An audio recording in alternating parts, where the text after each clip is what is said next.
बिस्मिल्लाहिर्रहमानिर्रहीम, अस्सलाम वालेकुम। आप ज़रा मनाजिर देखिए, आज लिबनान की जानिब से इसराइल पर मिसाइल और रॉकेट्स मारे गए हैं। और पहली दफ़ा ऐसी सूरत हाल देखने को मिली है कि पहले भी ऐसे लगते रहे, लेकिन ये इतने डायरेक्ट हिट हुए हैं कि इनके दरमियान कोई मिसाइल नहीं आया इनको इंटरसेप्ट करने के लिए। यानी आप अंदाज़ा कर सकते हैं कि इस वक्त इसराइल के अंदर घरों को मुकम्मल तौर पर मस्मार कर दिया गया है।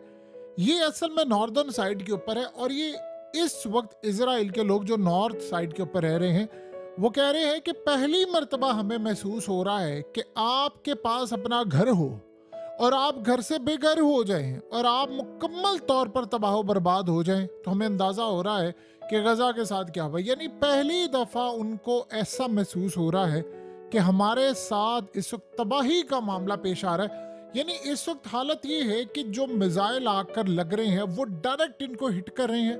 अब वो ना घरों में रहने के काबिल है ना, और जब जैसे ही हिट होता है मिसाइल उसके बाद तो घर रहने के काबिल नहीं है। आप बताएं क्या उसके बाद कोई घर में रहेगा, या कोई और सूरत हाल होगी, या साथ वाले या दीगर लोग रहेंगे? सवाल ही पैदा नहीं होता। और कई दफ़ा ऐसी सूरत हाल हुई है कि मिसाल के तौर पर एक दो दफ़ा घर को हिट किया और उसके साथ वाला जो बंदा था वो कहता जी ठीक है मैं तो रहूँगा, मेरा तो घर है। पता चला कि एक आध दिन बाद जो लिबनान से मिसाइल आया उसका भी घर हिट हो गया। तो अब लोग असल में खौफजदा हो चुके हैं, उस शेल्टर्स में भी जा जाकर थक गए हैं। पूरी तरह इजराइल में पहली दफा ये मंजर देखने को मिले हैं कि इजराइलियों के घर तबाह होना शुरू हो गए हैं, और कई इजराइलियों को इस वक्त हॉस्पिटल्स ले जाया जा रहा है।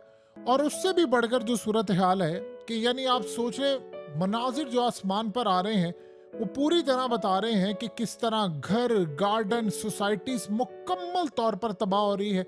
घरों के अंदर का नक्शा आपके सामने है। लेकिन जो सबसे अजीबो गरीब सूरत हाल है कि इसराइल ने अब ऐलान कर दिया है, यानी उनके कमांडर ने, कि अब हम ग्राउंड ऑपरेशन करने के लिए जा रहे हैं। अब असल में वो बैटल शुरू होने वाली है जिसका इंतजार था सबको, और असल में यही वो लड़ाई है जिससे इन सबको तकलीफ है। आपको पता है कि कल इजराइल ने कितनी ज्यादा यानी चीखें मारी, उनको गुस्सा चढ़ा हुआ था। सीन ये हुआ है कि इस वक्त ये मिसाल के तौर पर ये फाइटर्स और ये तमाम चीजें रेडी हैं। आप सोचें कि 40,000 से जायद, इसराइल ने कहा है कि 40,000 से जायद इराक से, शाम से और यमन से फाइटर्स आ गए हैं, और ये सारे इस वक्त गोलान हाइट्स पर यानी चले गए हैं। अब आप ये सोचें गोलान हाइट्स पर चले गए तो वो कह रहे हैं कि वो अब फौजें लड़ने के लिए तैयार है। और आप जानते हैं किस मकसद के लिए आ रहे हैं? ये जो इसराइल ने आज ऐलान किया है कि हमसे रॉकेट रुक नहीं रहे। अब मिसाल के तौर पर ये जो आपकी स्क्रीन पर खातून आ रही है, ये बेसिकली कैप्टन है इसराइल की फौज में। इसका काम है, ये इसको प्रॉपर ट्रेनिंग दी गई, इसका काम है, यानी इस जैसों का काम है बहुत ज्यादा, कि कोई भी मिसाइल आता है तो दो इसके बाद सूरत हाल होती है, या तो उसको इंटरसेप्ट करना है या उसको इंटरसेप्ट नहीं करना। यानी बहुत ज्यादा हो तो कौन से वाला करना, कौन से वाला नहीं करना। तो वो ये कह रही है, ये जरा सुनिए, इजराइल की एक कैप्टन है जो कि पीछे बैठकर आपने देखा होगा ये जो इस वक्त बैटरी सारी चलाई जा रही होती है, इसके पीछे इस तरह के लोग होते हैं। तो उसने कहा कि मैं देख रही हूँ कि day by day Hezbollah improve करती जा रही है। यानी जो चीज़ पहले हम आसानी के साथ रोक लेते थे वो हमारी कैपेसिटी से बाहर होती जा रही है। हम उसको रोकने की कोशिश करते हैं, हमारे पास चंद सेकंड्स होते हैं, या हमने उसको छोड़ना है या हमने उसको तबाह करना है, क्योंकि बहुत ज़्यादा हो। अब मिसाल के तौर पर अगर 100 की कैपेसिटी हो और 200 आ जाए तो जाहिर सी बात है आपने देखना है कि आपने कौन से वाले छोड़ने हैं, कौन से वाले नहीं। तो उन्होंने कहा सेकेंड्स होते हैं हमारे पास, इनको फुल ट्रेनिंग दी जाती। अगर ये औरत बैठकर जो कैप्टन है इसराइल की फौज में, वो कह रही है कि हमसे मैनेज नहीं हो पा रहा क्योंकि अब वो बहुत ज्यादा खतरनाक हमले कर रहे हैं, और उनके मिसाइल, मिसाल के तौर पर आज जो उन्होंने मिसाइल मारा वो सीधा मुसाद के हेडक्वार्टर के ऊपर जाकर हिट कर रहा था।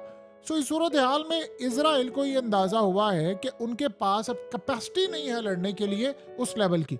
अब वो कर क्या रहे हैं? वो चाह रहे हैं कि हम जल्द अज जल्द करें, क्योंकि लंबी जंग वो नहीं लड़ सकते।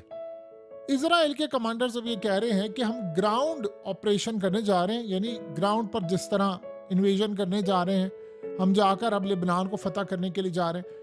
लेकिन जो रिपोर्ट्स आई हैं वो कह रहे हैं कि 40,000 फाइटर्स इराक से, यमन से और शाम से गोलान हाइट्स पहुंच गए हैं। अब वो कह रहे हैं कि ये असल में इसराइल की जो फौज है वो उनको मॉनिटर कर रही है, और उनको पता ये चला है कि ये हसन नसरुल्लाह के साथ मिलकर हमारे साथ लड़ने के लिए जा रहे हैं, और अब हमारा मुकाबला जो होने जा रहा है वो खाली लिबनान से नहीं है, वो इस्लामिक वर्ल्ड से मुकाबला हमारा होने जा रहा है। अब अगला उनको जो खतरा है वो है अफगानिस्तान की फौजें भी आ रही हैं। अब असल में सबसे बढ़कर अजीबोगरीब सूरत हाल है कि इन 40,000 फाइटर्स के बारे में इनको नहीं पता कि एलीट फोर्स के हैं, कमांडोज हैं, इनके पास असला कौन सा है, इनकी ट्रेनिंग क्या है, क्या सूरत हाल है। लेकिन वो कह रहे हैं कि ये असल में इजराइल के लिए बड़ा खतरा है, क्योंकि इजराइल ने प्लान ये किया है कि उसने शाम के अंदर भी जाना है, तो ये असल में लिबनान की भी मदद करने के लिए जा रहे हैं और ये शाम के अंदर भी लड़ाई करने के लिए तैयार है। और इनको बैक इस वक्त किया जा रहा है हिजबुल्लाह की जानिब से और रूस की जानिब से भी। ईरान तो ऑब्वियसली है ही है।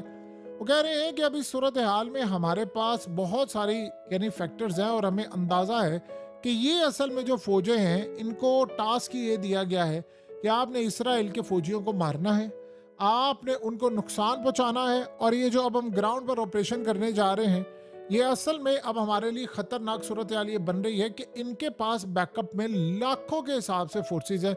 यानी अगर आप मिसाल के तौर पर देखिए इस थोड़ी सी इस थ्योरी को अगर आप समझ लेंगे तो आपको अंदाजा होगा, अफगानिस्तान में बैठा हुआ एक अफगान तालिबान का लीडर या उनके जो रहनुमा या उनके जो फाइटर्स हैं, ये बदरी 313 यूनिट और ये सारे, वो असल में दिल में ख्वाहिश लिए बैठे हैं कि हमने इसराइल से लड़ना है।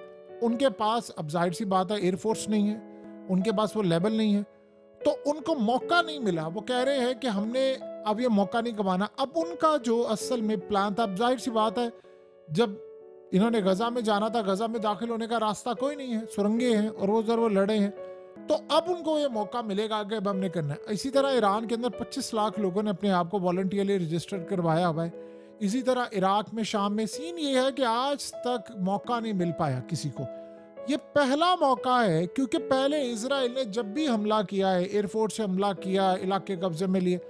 अब यहाँ पर फौज वो इसलिए लेकर आ रहे हैं, लिबनान के अंदर दाखिल करने वाले हैं कि ये उनसे स्ट्राइक रुक नहीं पा रहे, लोग तबाह हो रहे घर। तो वो कह रहे हैं कि हमने उनके इलाकों को फतह करना है, यानी जो लिबनान के इलाके हैं उनको फतह करना है, तो उसके लिए हमें फौज दाखिल करना पड़ेगी और फौज को वहां पर रखना भी है।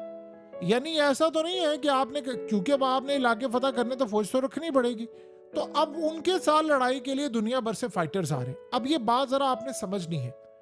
शाम के मुतालिक जो कहा गया था किताबों में दर्ज है, हदीस और ये तमाम चीजें, वो असल में उस वक्त अगर आप इलाका देखें तो शाम बहुत बड़ा था, उसमें लिबनान भी आता है, उर्दन भी आता है और शाम भी आता है। तो अब ये जो फोर्सेस आ रही हैं, अखाड़ा ये बनने वाला है, लड़ाई का मैदान अब यहाँ पर सजने वाला है। और ये याद रहे इनके पास जो हथियार हैं वो बड़े एडवांस लेवल के लेकर आ रहे हैं, ट्रेनिंग लेकर आ रहे हैं। इसराइल की जो फोर्सेस हैं उनमें दो तरह का तबका है जो इस वक्त लिबनान में जाने वाला है। एक तो है न्यू तबका, यंग, क्योंकि उनकी एलीट फोर्स काफ़ी हद तक हमास ने मारी है और उनकी रिजर्व फौज भी मारी है। इनके दो तबके हैं, एक तो है ज़्यादातर इनमें वो नए हैं, यानी जो पासिंग आउट हैं उनको वो लेकर आ रहे हैं, कुछ उनके साथ सीनियर भी हैं, और इनकी रिजर्व फौज के काफ़ी लोग हैं। अब रिजर्व फौज का आप देख लें कि वो कौन लोग हैं, यानी जिन्होंने मिलिट्री ट्रेनिंग ली है, सर्व किया हुआ है और वो उन्होंने ज़रूरत के तहत रखे हुए, तो वो आ रहे हैं। अब आप सोचिए उनका मुकाबला लिबनान के साथ क्या होगा। तो अब असल में जो लड़ाई होने वाली है वो बड़ी खतरनाक होने वाली, सही मायनों में खतरनाक लड़ाई है। फाइटर्स अब आ रहे हैं और उनके भी मरेंगे, इनके भी मरेंगे, और ये बहुत बड़ा अखाड़ा सजने वाला है। यानी इसराइल ने इसको, चाहे आप जो मर्जी कह लें कि आप 1000 दफ़ा एयरफोर्स लें, ग्राउंड पर इसराइल की फोर्सेस बहुत ज़्यादा वीक हैं। अब ये जो स्ट्राइक आकर लग रहे हैं इनको ये बात समझ आ रही है कि हमारे घरों में आ रहे हैं। अब असल में अपने लोगों को कह रहे हैं कि जस्टिफाई कर रहे हैं कि हमने जाना है, वहाँ पर हम लड़ाई करने के लिए जाएंगे। उधर से सबसे ज़्यादा अगर लिबनान की और इन सब की तैयारी, वो इनके टैंक्स को निशाना बनाने के लिए पहले से हथियार चीज़ें, जाहिर सी बात है टैंकों के साथ आएंगी फौजें इनकी। और याद रहे जितनी सुरंगें वहाँ पर बनाई गई हैं लिबनान में, उससे ज़्यादा सुरंगें हैं। और ये सुरंगें जब वो निकल कर आएंगे, ये तो इलाके भी उनके हैं, यहाँ पर तो ऐसा नहीं है कि बाहर से एड इमदाद नहीं आएगी, और बल्कि रॉकेट्स भी मारते रहेंगे। तो यहाँ पर इनके पास मारने के लिए बहुत कुछ है, ड्रोन्स है इनके पास, बंदूका इनके पास, हथियार। और ये बात आप अच्छी तरह समझ लें, रूस ने, ईरान ने यहाँ पर इजराइल को जीतने नहीं देना। जैसे आज आप देख लें कि आयतुल्लाह अली खामनेई ने कहा है कि अमेरिका इस वक्त सिर्फ और सिर्फ दिखावा कर रहा है कि जी मुझे कंसर्न नहीं है, मैं इस जंग में शामिल हूँ। उसका पूरी तरह शामिल है। इंटेलिजेंस, मालूमात, हथियार, पैसा, सब कुछ वो इसराइल को दे रहा है। लेकिन चूंकि इंतखाबात वहाँ पर होने वाले हैं तो वो उनसे उसको खतरा ये है कि मुझे इस्लामिक यानी मुसलमानों का वोट नहीं मिलेगा, तो इसलिए अगर मैंने इसराइल का खुलकर साथ दिया तो वो वोट लेना चाह रहे हैं, इसीलिए वो ज़रा चुप करके बैठे हुए हैं, वरना वो बुरी तरह सपोर्ट कर रहे हैं इसराइल को और इसराइल के मामलात को हर तरह से जस्टिफाई किया जा रहा है इंटरनेशनल सतह पर। सो अब आप ये समझ लें कि डायरेक्ट हिट हो रहे हैं मिसाइल और अब उनके हाथ से चीज़ें निकल गई हैं। अब उनको ये लग रहा है कि जो लड़ाई है वो आखिरी लेवल की जो अब शुरू होने वाली है और ये बड़ी लंबी लड़ाई जानी है, बहुत लंबी। इसमें क्या कुछ होगा देखिए, स्टार्ट तो यूक्रेन की भी जंग कर दी थी, खत्म नहीं हुई और जीत नहीं पाए। आ तो इसराइल भी गया, यहां से इसराइल गजा की तरह नहीं जीत पाएगा, यानी जिस तरह वो कहते थे हमने वहां पर जीता है और अभी तक उसको भी वो मैनेज नहीं कर पाए, यहां उसका हाल बहुत बुरा होगा।